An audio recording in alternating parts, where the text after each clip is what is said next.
कृष्णा कृष्णा हि ना विभू तस्या विशुद्धमन्विच्छन् सर्पं तमुदवासये।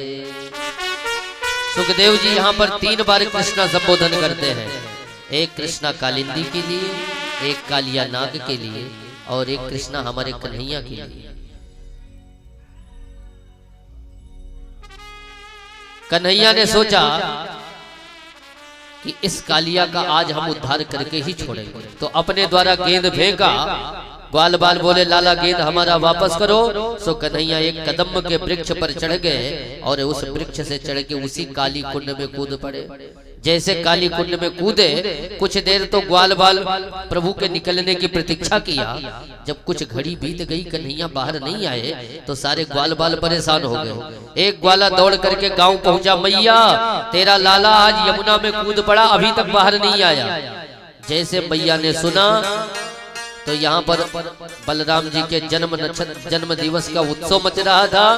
कहाँ रंग में भंग हो गया, सब व्याकुल होकर के अबाल वृद्ध बनिता सर्वेंग पशु वृत्तया निर्जग मुर्गो कुलादीना कृष्ण दर्शन लालसा।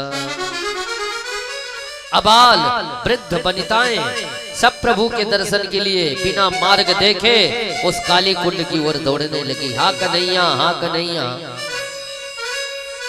सब यमुना तट पर खड़ी हुई रो रही हैं। मैया तो अपने लल्ला के हो निकालने के जल में कूदने जा रही थी। सो अन्य ग्वालिनियों ने पकड़ लिया और जैसे तैसे ढांढर बंधाया। इधर कन्हैया जैसे उस काली कुंड में पहुंचे तो उस समय कालिया नाग सो रहा था। नाग बदनिया जो थी वो सब जग रही थी। तो नाग बदनिया बोली, हे लाला, हे बालक तू कौन है, यहाँ क्या करने आया है? कन्हैया बोले, हम अपनी गेंद ढूंढने आए हैं। नाग बदनियों ने कहा, आज तुम्हारी भाग्य अच्छी है जो हमारे स्वामी सो रहे हैं तब तू आया। यदि जग रहे होते तो अब तक तेरा काम तमाम हो जाता। कन्हैया ने कहा, हम तुम्हारे स्वामी से नहीं डरते। यदि तुम्हारे स्वामी अपने स्वामी के ऊपर तुझे इतना अहंकार है तो जगाओ। आज 2-2 हाथ हम करते हैं, देखता हूं कि कितनी ताकत है इसके अंदर। जैसे प्रभु गर्जना करने लगे सो कालिया की नींद टूटी और देखा कि सामने एक साधारण सा बालक हमें चुनौती दे रहा है। तुरंत हमारे प्रभु को अपने शरीर विग्रह में लपेट लिया कालिया। सर्प का एक नाम है भोग, जिसको अपने शरीर में लपेट लेता है उसका भोग ही कर डालता है। इसे नागपाश का बंधन कहते हैं। 1 मिनट के लिए हमारे कन्हैया भी अचेत हो गए, लेकिन जब चेतना आई तो अपने शरीर विज्ञा को इतना बढ़ाया कि कालिया को लगा कि यदि शरीर में इसे लपेटा रहा तो हमारा शरीर ही फट जाएगा। तो तुरंत अपने शरीर को समेट करके प्रभु को बाहर किया और बाहर करके फुफकार मार करके प्रभु को काटने दौड़ा। सो हमारे प्रभु ने छलांग मार करके उस कालिया के सिर पे जाके विद्यमान हो गए। 101 फण हैं उसके। तो 2 पैरों से 2 फणों को प्रभु कुचल रहे थे। तो तीसरे फण से प्रभु को काटने जैसे दौड़ा सो हमारे प्रभु ने पैर उठा करके तीसरे फण पर रखा। तो चौथे से काटने दौड़ा तो दूसरा पैर उठा के उस पे रखा। लेकिन अब तमाम फण हैं तो प्रभु कितने फणों पर लात रखे। सो हमारे प्रभु ने सोचा कि ऐसे मानने वाला नहीं है। तो हमारे प्रभु ताता थैया करके उसके फणों पर नाचना प्रारंभ कर दिया। तांडव गति मुंडन पर नाचत गिरधारी, तांडव गति मुंडन पर। ताता थैया करके जब नाचने लगे सारे फणों से खून निकलने लगा। सो नाग पत्नियों ने सोचा, जैसे देखा ये हाल हमारे स्वामी का तो समझ गई कि ये कोई साधारण बालक नहीं है। तो हाथ जोड़ के बोली, प्रभु बस करो, बस करो। मन में विचार किया कि यदि थोड़ी देर और नाचते रहे तो हमारे स्वामी की गारंटी खत्म। सो हाथ जोड़ करके स्तुति करने लगी और कहा, प्रभु भूयानुग्रह अहो भवता कृतो हीनो दंडस्त्वया मयि खलु कल्मषापः यदि दंडसूक त्वममुष्य देहिनां क्रोधोपिते नुग्रह एव सम्यतः भूयान अनुग्रह अहो भवता कृतो हिनो। हे प्रभु आपने बड़ी भारी अनुग्रह की। भगवान ने कहा इसमें अनुग्रह हमने क्या किया, हमने तो तुम्हारे स्वामी के फड़ों को कुचल डाला, इसमें अनुग्रह क्या है। तो नागपत्नियां बोली महाराज जिस चरण को आप हमारे प्रभु के सिर पर रख रहे हैं ये चरण कोई साधारण थोड़ी है। इन चरणों को पाने के लिए बड़े बड़े योगी बड़े बड़े महात्मा अनेकानेक जन्मों तक तपस्या करते हैं, समाधि लगाते हैं, फिर भी इन चरण को पाते नहीं हैं। लेकिन हमारे स्वामी को तो न कहीं तपस्या करने जाना पड़ा, न कहीं हमारे स्वामी को माला जपना पड़ा। आप हमारे घर में ही आके हमारे स्वामी को चरण प्रदान कर रहे हैं, तो ये हमारे प्रभु की भाग्य अच्छी है कि नहीं। इसलिए महाराज भले ही आपने क्रोध में किया, लेकिन क्रोध में किया गया कार्य भी आपका अनुग्रह ही है। क्रोधोपिते अनुग्रह एव सम्यतः। भगवान बोले वाह देवियों आपने बड़ी दिव्य स्तुति की है, हम प्रसन्न हैं, बताओ क्या चाहिए। सो कितनी चतुराई से मांग रही नागपत्नियां। नागपत्नियां बोली कि प्रभु यदि आप हमें देना चाहते हैं तो न नाक पृष्ठम न च सार्वभौमं न पारमेष्ठम न रसाधिपत्यम न योग सिद्धिर पुनर्भवं वा वाञ्छन्ति यत् पादरजा प्रपन्ना। न नाक पृष्ठम न च सार्वभौमं। हे प्रभु यदि आप हमें कुछ देना चाहते हैं तो अपने राम को स्वर्ग की संपदा नहीं चाहिए, न पृथ्वी की चाहिए, न रसातल की चाहिए, न योग सिद्धिर। जो 8 सिद्धियां हैं बड़ी दुर्लभ है जो हनुमान जी को प्राप्त है। अष्ट सिद्धि 9 निधि के दाता। ये सिद्धियां क्या हैं? अणिमा महिमा गरिमा, इन सिद्धियों के नाम हैं। ये बड़ी दुर्लभ सिद्धियां हैं। नागपत्नियां कहती हैं प्रभु न योग सिद्धिर, अपने राम को ये सिद्धियां भी नहीं चाहिए, ना पुनर्भवम वा, ना हमारा दोबारा जन्म हो ये भी नहीं चाहिए। तो क्या चाहिए? तो हाथ जोड़ के बोली महाराज वांछन्ति यत् पादरजा प्रपन्ना। यदि देना चाहते हैं तो अपने चरण कमलों की धूली हमें दीजिए।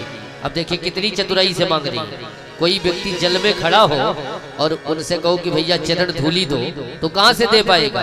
जल के बाहर जाएगा, जब धूल में चलेगा, पैरों में धूल लगेगी, तब तो दे पाएगा।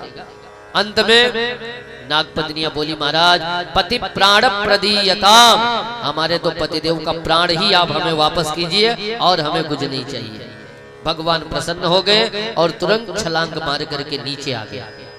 लेकिन जैसे प्रभु नीचे आए सो कालिया फन फुफकार करके पुनः क्रोध स्वभाव में खड़ा हो गया। भगवान बोले देखो देवियों तुम्हारे कहने पे हमने तो इसे क्षमा कर दिया, लेकिन इसका क्रोध देखो। सो नागपत्नियां समझाने लगी कि जल्दी झुको जल्दी झुको, बड़ी मेहनत के बाद राजीनामा हुआ है। नागपत्नी नागराज बोला, कालिया बोला कि आखिर हमारा दोष क्या है जो हम इसके आगे झुके? भगवान ने कहा कि दोष क्या है? विष बमन करते हुए पूरे जल को तुमने विषाद कर दिया है और तुम कह रहे हो हमारी गलती क्या है?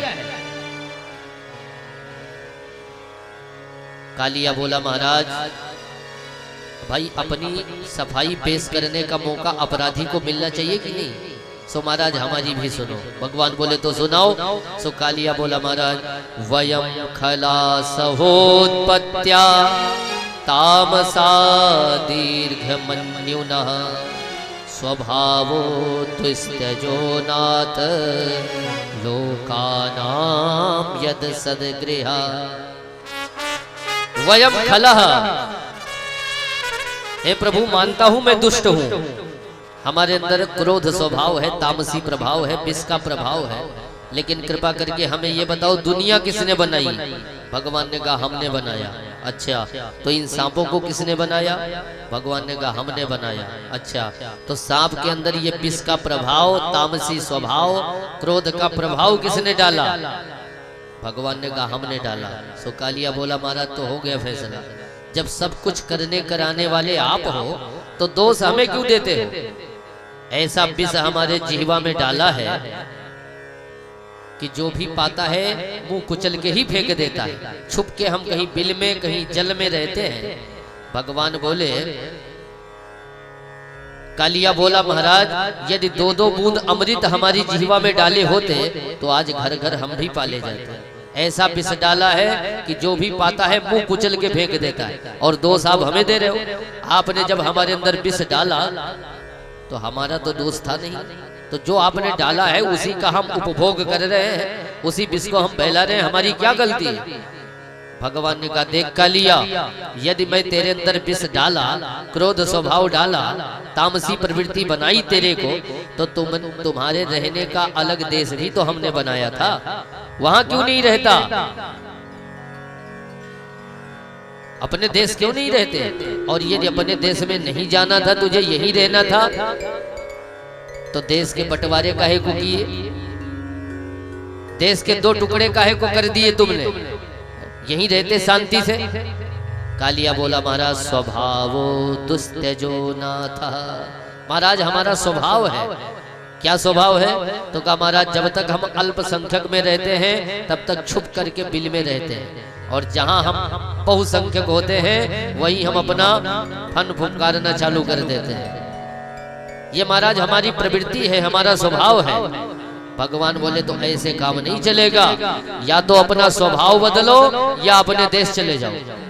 हमारे देश में यदि रहना है तो हमारी संस्कृति के साथ मिलकर रहना होगा, हमारे सनातन के साथ घुल मिल के रहना होगा।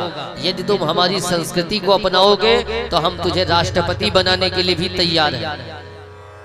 लेकिन यदि तुमने यहाँ पर विष व्यमन किया, यहाँ पर गंदगी फैलाई, तो हम बुलडोजर से खोद खोद करके तुझे निकाल लेंगे और मार मार करके ध्वस्त कर देंगे। कालिया बोला, महाराज पहले मैं अपने देश में ही रहता था, लेकिन वहां तुम्हारा गरुड़ आकर के हम लोगों को परेशान करता है। भगवान बोले, ना ना झूठ मत बोलो, हमारा गरुड़ सबको नहीं मारता। हमारा गरुड़ तो जो आस्तीन के सांप हैं उनको मारता है। नहीं महाराज, हमारे यहाँ का कोई सांप आकर के यदि आपके यहाँ के किसी दो चार को मार देता है तो आपका गरुड़ जाके 4 की जगह 40 को मार गिराता है। क्या करें?